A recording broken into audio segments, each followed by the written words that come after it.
I know Awful Announcing reported in the book that you called Roger Goodell a, quote, cold, dark void. I mean, just how difficult was he to deal with on behalf of ownership during your tenure?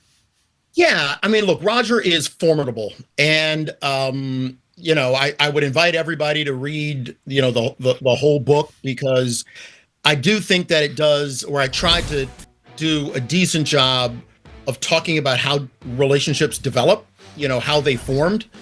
And look, in all fairness to him, I mean, look, Roger's a tough pill.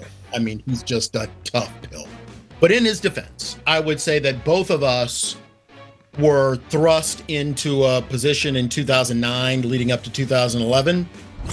He followed Paul Tagliabue. I followed Gene Upshaw. The owners had made a decision about which way they wanted to go on the collective bargaining agreement, and he's the frontline soldier. The players made a decision to fight, and I was that frontline soldier. And so our relationship was really formed by the circumstances that we found ourselves in.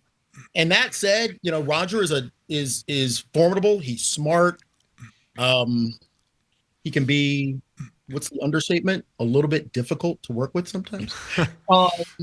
Just a bit. But I will say this, after 2011, and even through the fights, that I just mentioned, we did some really good things together.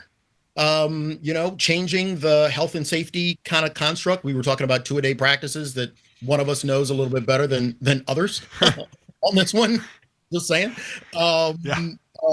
But changing the health and safety construct on 2-a-days, the role of contact in practices, changing kind of the entire concussion strategy.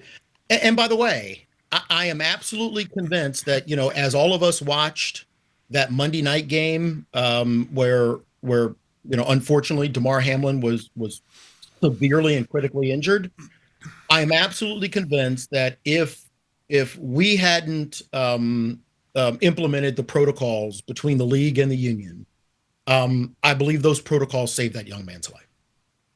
And so at the end of the day, yes, you can go to war with somebody, but near the end of the book, Roger, I think, did some things and said some things that I think are really some of the best things I've seen a leader do.